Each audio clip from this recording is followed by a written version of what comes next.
نن هم که موږ په ځان کې تقوا پیدا کړو مشکلات به الله حل کړي. ومن یتق الله یجعل له من امره یسرا ومن یتق الله یجعل له مخرجا. نحمده ونصلي على رسوله الكريم. أما بعد فأعوذ بالله من الشيطان الرجيم. بسم الله الرحمن الرحيم. يا أيها الذين آمنوا اتقوا الله حق تقاته ولا تموتن إلا وأنتم مسلمون.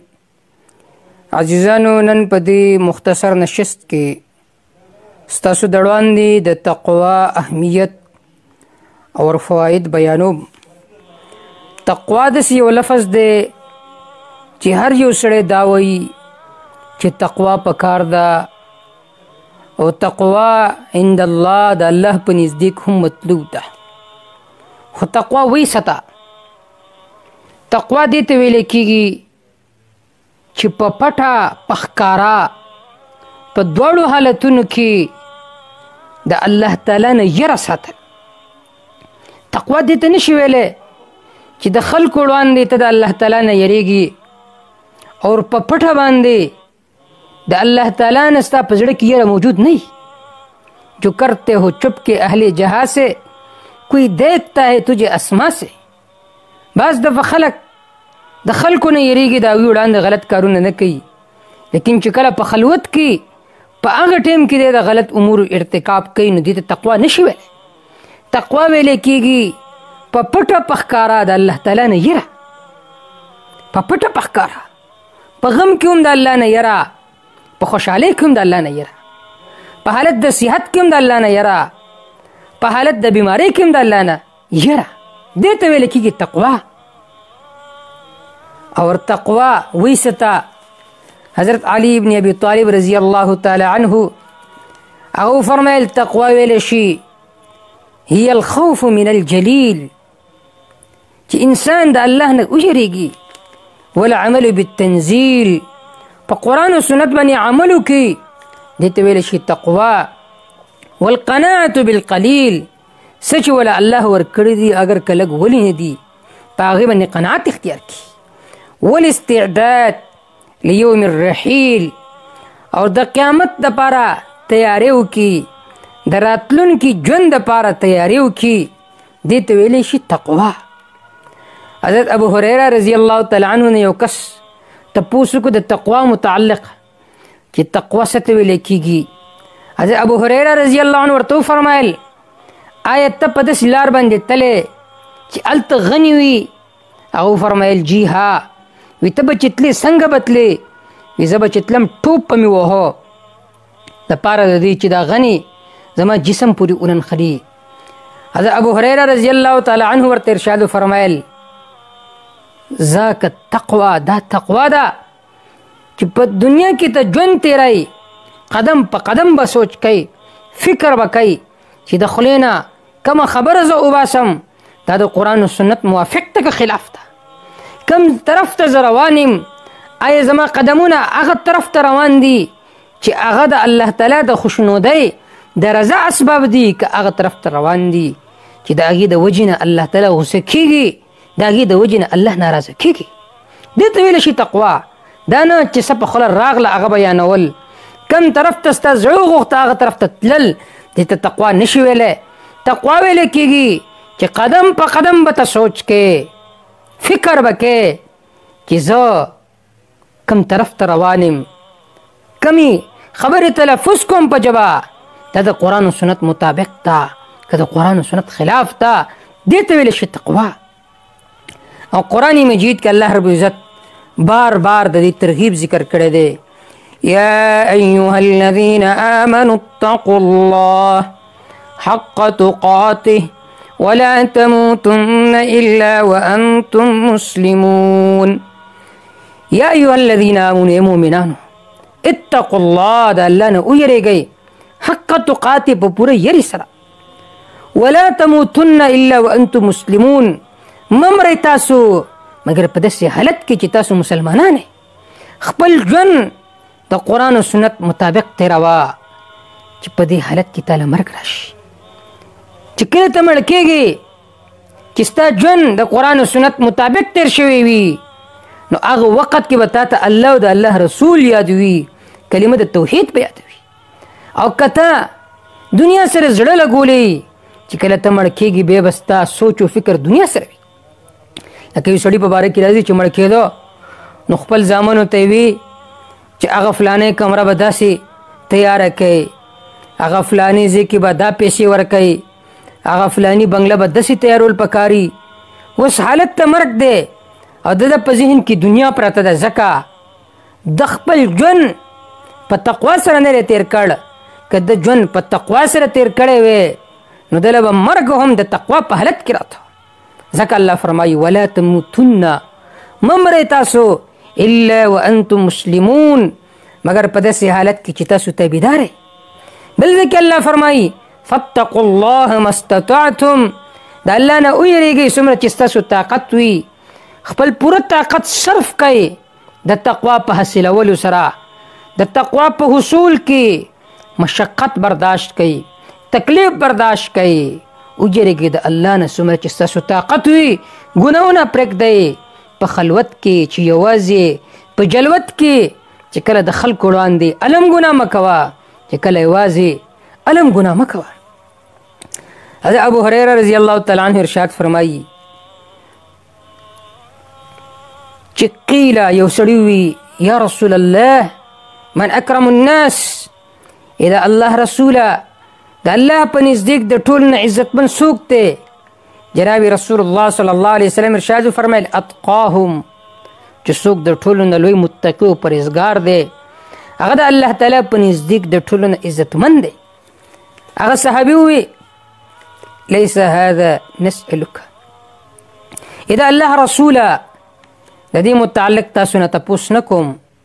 جناب رسول الله صلی الله علیه وسلم فرمایل فیوسف نبی الله ابن نبی الله ابن نبی الله ابن خلیل الله.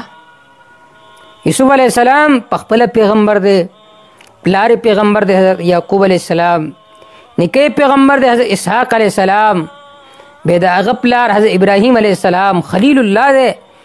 نو که د هغه په باره کې تپوس کوي نو حضرت یوسف علیہ السلام د ټولو نه بهتر دی. قال ليس نسألك عن هذا، هغه وی ای د الله رسوله زه د دې متعلق تپوس نه کوم. جناب رسول الله صلی الله علیه وسلم ارشاد فرمایل فعن معادن العرب، ته د عرب د قبیلو په باره کې تپوس کوي؟ هغه وی جی ها. جناب رسول الله صلی الله علیه وسلم ارشاد فرمایل خيارهم في الجاهلیه خيارهم في الاسلام اذا فقهوا، چې کم خلق په جاهلیت کې بهترو په اسلام کې به هغه بهتري، لیکن شر سره اذا فقهوا، کله چې کې فقاهت وي، کله چې هغوی قرآن و سنت فالو کوي، کله چې هغوی په زړه کې تقوا وي نو هغوی بهتر دي. جناب رسول الله صلی الله علیه وسلم ارشاد فرمایل چې بهتر دی، خو شرط دا دی چې تقوا پکې موجود وي، شرط دا دی چې ایمان پکې موجود وي. که ایمان پکې نه وي، که لوی حسب والی وي، که لوی نسب والی وي، که لوی قوم والی وي، د ده قومیت، د ده مال، د ده دولت دا دله هېڅ فایده نشي ورکولی. نو دې نه معلومه شوه چې د تقوا څومره اهمیت دی او دا څنګه امر دی چې مطلوب امر دی چې الله باقاعده د دې حکم کړی چې فتقوا الله، د الله نه ویریږئ، ځان کې تقوا پیدا کړئ. د تقوا اهمیت څه دی؟ قرآن مجید کې الله رب العزت کلمې د توحید ته کلمه د تقوا ویله والزمهم کلمه التقوا. الله صحابه کرامو سره لازم کړله کلمه د تقوا. دلته کلمې د تقوا نه مراد هي کلمه لا اله الا الله، کلمه د لا اله الا الله ده. نو الله رب العزت کلمې د توحید ته نوم ورکړل کلمه د تقوا. نو دینه معلومیږي اهمیت د تقوا. دارنګه قرآن مجید کې الله فرمایي چې ما خپل پیغمبران لېږلي ان انذروا انه لا اله الا انا فاتقون، چې خلق ویروي چې حاجت روا صرف الله دې، فتقون اور صرف زمانه ویریږي. قرآن مجید کې الله تعالی د جنت او جهنم تذکره وکړه، به فرمایل ذلك يخوف الله به عباده يا عبادي فاتقون. ذالک یخوف الله، په دې سره الله تعالی خلق یری. ای زما بندګانو فتقون، خاص زمانه ویریږئ. نو دې نه معلومیږي اهمیت د تقوا چې الله د دې امر کړی.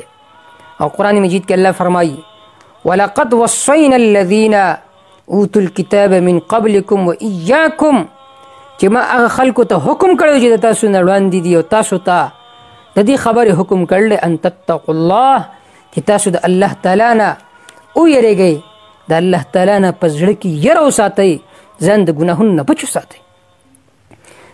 اوس که دا تقوا مونږ اختیار کړو مونږ ته میلاویږي څه؟ نو آخري خبره د تقوا فواید. یو فایده دا ده کوم یو سړی چې عزم وکړي چې په ځان کې تقوا پیدا کوم، د الله تعالی نه یره خوف په زړه کې پیدا کوم، نو الله تعالی د سره محبت ساتي. او چا سره چې الله تعالی محبت وساتي دا خو د ټولنې لوی فضیلت دی. قرآن مجید کې الله فرمایي من اوفى بعهده واتقاه فإن الله يحب المتقين، چا چې د الله تعالی په لوزونو باندې پوروالی وکړو، واتقا ځان یې د ګناهونو نه بچ وساتو، فإن الله يحب المتقين، الله تعالی د متقیانو سره محبت ساتي. دویمه فایده کوم یو سړی چې په خپل زړه کې تقوا پیدا کړي نو الله تعالی په دنیا آخرت کې خپل مهرباني د طرف ته متوجه کوي. قرآن مجید کې الله فرمایي ورحمتي وسعت كل شيء فسأكتبها للذين يتقون، چې زما رحمت کشاده دی، رسیدلی دی هر شي ته، او زه دا مقررم لیکم د هغه خلکو دپاره چې څوک زما نه یریږي، څوک تقوا اختیاروي. درېیمه فایده ده چې مرسته د رب هغه چا سره وي چې څوک تقوا اختیار کړي. نن زمانه کې موږ زمونږ دعاګانې نه قبلېږي، زمونږ مشکلات نه حل کېږي، څه به حل شي موږ سره د رب مرسته نشته. د رب مرسته هغه چا سره وي چې څوک تقوا اختیار کړي. قرآن مجید کې الله تعالی فرمایي ان الله مع الذین اتقوا، یقینا د الله معیت خاصه، د الله مدد د هغه خلکو سره دی اتقوا چې ځان یې بچ کړو د ګناهونو نه، والذین هم محسنون، او هغه خلکو سره دی چې څوک په اخلاص سره نیکی کوي، په عمل کې نام و نمود نه وي، دکلاونې شهرت نه وي، نو د هغه خلکو سره د الله تعالی معیت دی، هغه خلکو سره د الله تعالی مرسته ده. او څلورمه فایده ده چې کوم یو سړی تقوا اختیار کړي الله تعالی د غم نه د یرې نه دله نجات ورکوي. قرآن مجید کې الله فرمایي فمن اتقى واصلح فلا خوف عليهم ولا هم يحزنون. فمن اتقى، چا چې تقوا اختیار کړه، واصلح خپل عمل درست کو، فلا خوف عليهم ولا هم يحزنون، نه به دی په راتلونکي وخت کې غمجن وي، نه به مخکیني ژوند په باره کې غم کوي. راتلونکي ژوند به هم د خوشحالۍ وي، کم چې تیر شوی وي هغه به هم د هغې په باره کې هم دته حسرت، دته به افسوس نه وي. پنځمه فایده دا ده چې کوم یو سړی تقوا اختیار کړي الله تعالی دته د بصیرت والا رڼا ورکوي. قرآن مجید کې الله فرمایي یا ایها الذین آمنوا اتقوا الله وآمنوا برسوله، اے مومنانو د الله نه ویریږئ، د الله په رسول ایمان راوړئ.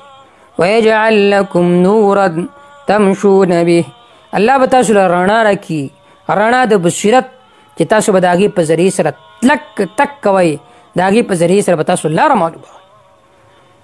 نو نن زمانه کې چې بصیرت نشته د هغې بنیادي وجه دا ده چې موږ تاسو کې تقوا نشته. که موږ تاسو ځان کې تقوا پیدا کړو نو الله تعالی به د بصیرت رڼا موږ تاسو ته رانصیب کړي. اور بله فایده دا ده چې کوم یو سړی په زړه کې تقوا اختیار کړي نو د شیطان مقابله به درته اسانه شي. قرآن مجید کې الله فرمایي ان الذين اتقوا اذا مسهم طائف من الشيطان تذكروا فاذا هم مبصرون. متقیانو ته چې کله د شیطان د طرف نه وسوسه راشي دوی ته فوراً الله یاد شي او بیا دوی وګوري چې مونږ په غلطۍ باندې، او چا کې چې تقوا نه کوي په غلطۍ باندې هغه بیا هم خپل د غلطۍ اعتراف نه کوي. نو الله تعالی د دپاره د شیطان مقابله اسانه کی د هغه چا دپاره چې څوک تقوا اختیار کړي. اخري فایده ذکر کوم. کم یو سړی چې تقوا اختیار کړي الله تعالی په ده باندې د رزق لارې کولاوي کړي او الله تعالی دته مشکلات حل کړي. نن زمانه کې خلک وایي مولوي صاحب وظیفه الله کا. وظیفه دا د تقوا اختیار کا. د دنیا مشکلات د رزق کشادګي هغه به الله تعالی را نصیب کړي. قرآن مجید کې الله رب العزت ارشاد فرمایي ولو ان اهل القرى آمنوا واتقوا لفتحنا عليهم بركات من السماء والارض. کچرته دې کلی والو ایمان راوړی وي ځانې بچ کړی وي د ګناهونو نه لفتحنا عليهم بركات من السماء موږ به د اسمان برکات په دې باندې د اسمان د برکاتو دروازې به کولاوي کړې وي د ځمکې دروازې به کولاوي کړې وي بر نه به بارانو د ځمکې نه به مختلف قسم نباتات الله تعالی دوی له ورکول. بل ځکه الله فرمایي ومن یتق الله یجعل له مخرجا ويرزقه من حيث لا يحتسب. کم یو سړی چې په زړه کې د الله نه یره پیدا کړي نو الله تعالی به د مشکلات حل کړي د هغه ځای نه به ورله رزق ورکړي چې د ده وهم ګمان به هم نه وي. یو مشهوره واقعه ده د یو تابعي چې کور ته راغی ښځې والا یو درهم ورکړو چې په دې اوړه راوړه. دی روان دی په لاره کې یو فقیر وموندو چې هغه دنه سوال وکړو د ول هغه درهم ورکړو. اوس پریشانه دی چې کور ته څه ویسم. یو ترکان خواته لاړ هغه هغه لرګو کار کول هغه بورۍ راجمع کړه په بورۍ کې واچوله کور ته یې ویوړه یو سیټ ټې کېښود د ځانه کمره کې کېناست. ښځه لاړه بوجۍ کولاوه کړه ده خو پکې بوره چول وه.